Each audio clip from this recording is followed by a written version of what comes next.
hesitei quando me ofereceram um emprego de gerente noturno no McDonald's. Eu já trabalhava na loja há 6 meses, mas só durante o dia. Eu raramente trabalhava depois do escurecer e tinha conversado com meus colegas de trabalho que já trabalharam. Super ocupado, falta pessoal e os clientes são turbulentos. Essas eram as reclamações gerais, e eu percebi que era por isso que a posição de gerente noturno tinha uma taxa de rotatividade tão alta. Em 6 meses, foram 4 novos gerentes, e cada um deles havia desistido. O último a sair foi Jesse, um cara que costumava trabalhar às tardes e sempre vinha chapado. Ele fazia isso com tanta frequência que eu assumi que era exatamente como ele era. E então, um dia ele veio sóbrio e eu pensei, merda, eu entendi porque eles te contrataram. Não me surpreendeu muito quando ele aceitou a promoção. O único benefício da posição é que não há ninguém na sua bunda. Sem preocupações com clientes ocultos, o gerente está em casa dormindo e você pode fingir que a máquina de sorvete está quebrada o quanto quiser, ninguém vai te dedurar. O que me surpreendeu foi quando ele desistiu quase uma semana depois. Ele nem sequer colocou um aviso. Ele saiu da loja no meio do turno e nunca mais voltou. Seu último salário ficou juntando poeira no escritório e ninguém conseguiu entrar em contato com ele. E foi aí que eles me ofereceram a posição. Eu tinha minhas dúvidas, claro, mas com apenas 18 anos eu não tinha ideia do que queria fazer da minha vida. E o pagamento era quase o dobro do meu salário como membro regular da equipe. Aceitei o emprego. Passei cerca de uma semana em treinamento e sem perceber eu já estava encarregado do lugar das 11 às 7, 5 noites por semana. Não era tão ruim. Durante as 3 primeiras horas, eu teria um funcionário extra na cozinha e outro no balcão para receber pedidos e entregar a comida pela janela. Os dois saíam às 3, e depois a loja ficava sozinha, exceto por mim e Miriam, a única mulher de cozinha. Miriam era uma mulher baixa, quieta e de meia idade que trabalhava na cozinha há mais de uma década. Ela não falava inglês muito bem, mas conseguia entender o bastante. Era por volta das 4 horas da madrugada de um domingo, quando eu entendi por que Jesse se foi. A fila do lado de fora havia acabado e o estacionamento estava vazio. O chão e as mesas do saguão estavam impecáveis, intocados desde que o zelador saiu. O único som audível era o zumbido constante das fritadeiras. Eu sabia que ainda tinha coisa para fazer. Ainda precisava reiniciar o sistema de computador, encontrar os registros, mas eu tomei um momento para ficar ao lado do balcão da frente, olhando para o saguão que fechava todas as noites às 11. Eu não estava olhando para nada em particular, mas meus olhos se fixaram no reflexo da janela e eu vi algo se mover debaixo de uma das mesas cobertas. Minha visão não é ótima, então eu me inclinei sobre o balcão e olhei, até que percebi que eu não estava imaginando coisas.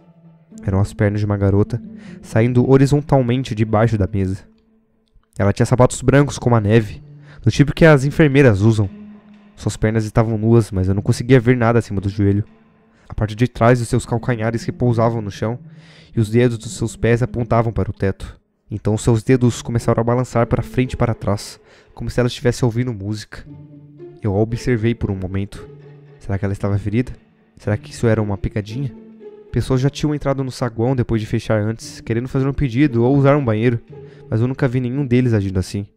Normalmente, eles viriam diretamente até o balcão da frente, e eu diria, desculpe, o restaurante está fechado, e acabaria assim. Mas isso... Ei! Eu gritei. O restaurante está fechado! Minha voz ecoou pelo prédio, e assim que eu gritei, as pernas congelaram no lugar. Por um momento, ambas ficaram no chão, completamente imóveis. A moça que estava debaixo da mesa aproximou-as de si, uma de cada vez, até estarem afastadas o bastante da borda da mesa, para que eu não conseguisse mais vê-las. Eu percebi que ela estava se levantando e eu esperei que se mostrasse, mas ela não apareceu. Eu gritei novamente. Eu sei que você tá aí! Mas nada aconteceu. Suspirei, deixei meu fone de ouvido em volta do pescoço e saí para o saguão. Ela teria que me obedecer, querendo ou não. Mas quando eu saí do balcão e cheguei à mesa, ninguém estava por baixo. Eu olhei debaixo das outras mesas e eu não vi ninguém. Eu até dei uma olhada ampla, examinando todo o restaurante. Além de Miriam na cozinha, o lugar estava vazio. Eu fiquei lá por um tempo, meus pés congelados no chão. Eventualmente, suspirei e caminhei de volta para o balcão, tentando não persistir no fato de que eu tinha imaginado um par de pernas debaixo da mesa por pelo menos um minuto inteiro. Eu não estava ficando maluco. Eu estava apenas cansado. Coloquei o fone de ouvido de volta, e quando eu tive certeza de que ninguém havia entrado no drive-thru, eu verifiquei novamente as entradas para ter certeza de que todas as portas estavam trancadas. Elas já estavam. Se realmente houvesse uma garotinha se escondendo em algum lugar da loja, e não havia, ela teria que estar se escondendo por pelo menos 5 horas até agora. Isso seria ridículo. Eu teria notado ela antes. Dei outra olhada superficial pelo saguão enquanto caminhava de volta para o balcão e congelei. No reflexo do vidro, vi um dos sapatos brancos, agora no chão. Eu não conseguia ver mais ninguém sobre a mesa. Eu me virei para chamar a atenção de Miriam, mas ela já não estava mais na cozinha. Ela deve ter ido ao estoque para pegar suprimentos. Eu me virei, tentando obter o melhor ângulo para ver o reflexo, mas por trás do balcão eu só podia ver sombras sobre a mesa e, claro, o sapato, descansando ao lado dela. Um momento depois, uma pequena e pálida mão saiu da escuridão, pegou o sapato e o puxou de volta para baixo da mesa sem emitir um som sequer. Eu quase me esqueci de respirar. Eu encarei aquele reflexo por uma eternidade, esperando que algo surgisse outra vez, esperando algum outro sinal de que aquilo era real. Eu não sei quanto tempo levei para perceber que o telefone estava tocando. Mira chamou meu nome do escritório. Quando me virei, ela estava andando para me entregar o telefone fixo que ainda tocava. Dei outra olhada no reflexo da janela antes de pegar o telefone e me permiti relaxar quando novamente não vi nada. É tarde, eu tô exausto e eu não tô ficando maluco. Agradeci a Miriam e atendi a ligação. Eu não esperava muito. A essa hora da noite, nenhuma pessoa bem intencionada nos ligaria. Geralmente era um erro, ou algumas crianças passando trote, ou alguém que não tinha certeza se abríamos 24 horas por dia e queria ligar primeiro antes de chegar até aqui.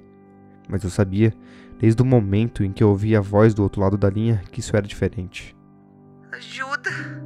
Por favor, me ajude! Uma voz suave e jovem estremeceu na linha.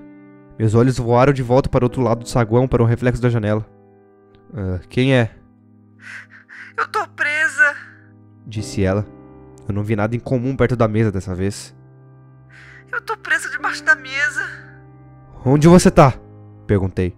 Exceto que eu sabia exatamente onde ela estava. Me ajude a sair.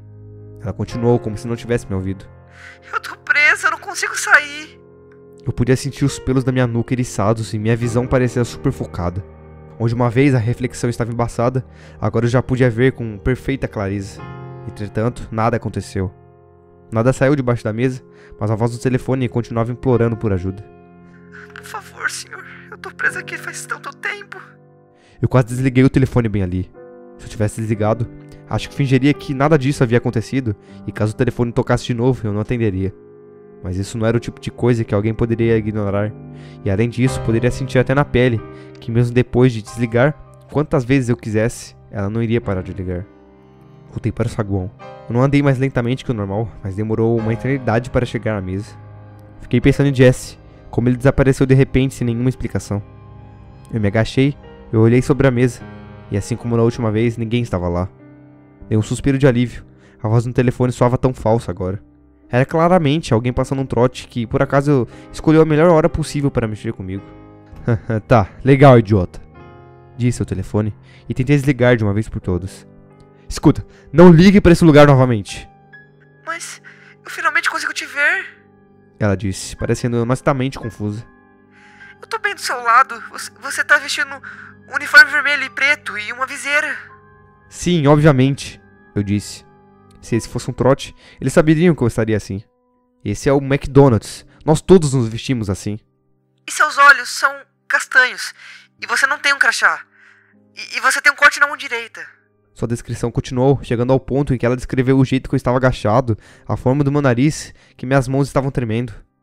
Olhei para a janela novamente, tentando ver além do meu próprio reflexo, para o estacionamento do lado de fora.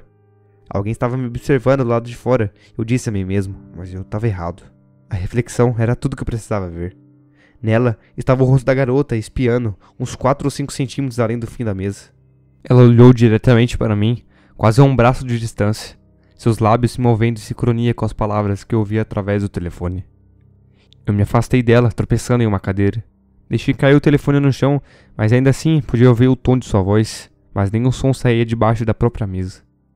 Não havia nada lá, nada além dos ladrilhos e do suporte para a mesa. Olhei de volta para o vidro e ainda podia vê-la lá, clara como o dia, olhando para mim com os grandes olhos negros. Sua boca se moveu silenciosamente, mas ela não se aproximou mais. Peguei o telefone e corri de volta para o balcão. Meu coração batia no peito, minha garganta seca, minha cabeça latejando. Eu lutei para respirar. Olhei de volta para a janela e lá estava ela de novo, observando-me com a cabeça para fora das sombras. Ela franziu a testa e lágrimas vermelhas escuras começaram a escorrer pelo seu rosto. Coloquei o telefone de volta em meus ouvidos e a ouvi novamente. Por que você foi embora? Eu pensei que você ia me ajudar. Eu tô presa, eu não consigo sair. Ela continuou falando e eu escutei com uma sensação ainda pior na boca do estômago quando ela começou a gritar. Por favor, eu tô aqui faz muito tempo. Saí desse transe com a Miriam chamando meu nome na cozinha. Me virei para vê-la, me observando com os olhos estreitos. Você tá bem? Por um momento, eu não tive ideia de como responder isso. Olhei pra janela e eu não vi nada, mas nem fudendo que eu teria imaginado tudo aquilo. Coloquei o telefone no ouvido e ouvi a menina gritando de novo. Foi quase reconfortante. Ela era real. Eu podia ouvi-la. Eu contei a Miriam sobre a garota embaixo da mesa e a voz dela no telefone. Eu deveria estar falando muito rápido, porque ela claramente não conseguiu me entender. Então, eu lhe entreguei o telefone e disse a ela para ouvir. Miriam colocou o telefone no próprio ouvido. Ela escutou por cerca de 2 segundos. Depois encerrou a chamada calmamente e colocou o telefone com a face voltada para baixo no balcão. Garota demoníaca, disse ela. O quê? Ela repetiu lentamente, certificando-se que estava pronunciando corretamente. Garota demoníaca. Vive embaixo da mesa. Não deixe ela te tocar. Você vai ficar bem. E com isso, ela voltou a limpar a grelha, cantarolando para si mesma. Meu fone de ouvido tocou e ouvi um carro estacionando no alto-falante do drive-thru. Levei minha mão para o botão do fone de ouvido, pronto para fazer o pedido, mas meus dedos pararam a alguns centímetros do botão. Eu olhei para o rosto da garota pela janela novamente. Ela olhou para mim, sem piscar, sem desviar o olhar uma vez sequer. Olá? Disse o cliente. Mas aceitar seu pedido era a última coisa que eu conseguiria fazer. Minhas mãos estavam suando, a sala estava girando e, acima de tudo, eu me sentia enjoado, doente até as tripas. Alguém aí? Perguntou o cliente. Olá? Tirei meu fone de ouvido, saí pela porta e nunca mais pisei naquele prédio.